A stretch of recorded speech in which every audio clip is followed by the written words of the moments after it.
আজি গণতন্ত্ৰৰ মহা উৎসৱ।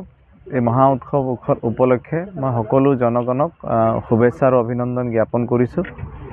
লগতে এইবাৰ যিসকল প্ৰাৰ্থী নিৰ্বাচনত অৱতীৰ্ণ হৈছে তেখেতসকলকো মই শুভেচ্ছা জ্ঞাপন কৰিছোঁ।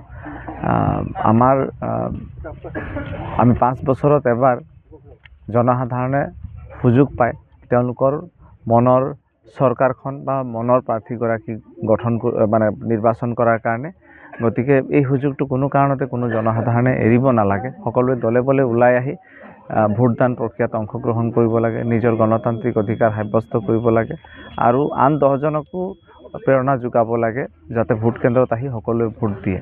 মই আপোনালোকৰ চেনেলৰ মাধ্যমেদি সকলো ৰাইজক অনুৰোধ জনাম যে দলে বলে ওলাই আহি নিজৰ গণতান্ত্ৰিক অধিকাৰ সাব্যস্ত কৰক।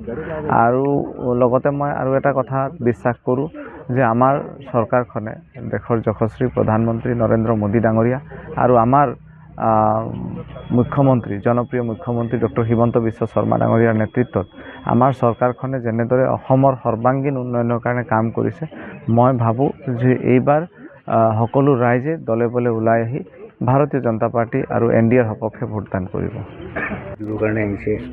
এইবছৰ কি হ'ব? এইবছৰ নিশ্চয় বিজেপিয়ে জয়ী হ'ব, মই সেইটোৱে আশা কৰিছোঁ। আৰু এইবছৰ মানে মানুহখিনিৰ যিখিনি বিজেপিৰ প্ৰতি মৰম সেইখিনি মই দেখা পাইছোঁ, ভাল লাগিছে। আৰু এইবছৰ তেওঁৰ দ্বিতীয় টাৰ্ম হয় আৰু তেওঁ যাতে বিপুল ভোটত জয়যুক্ত হওক আৰু মানুহে তেওঁক বহুত মৰম দিছে, সেইটো ভাল লাগিছে। ধন্যবাদ।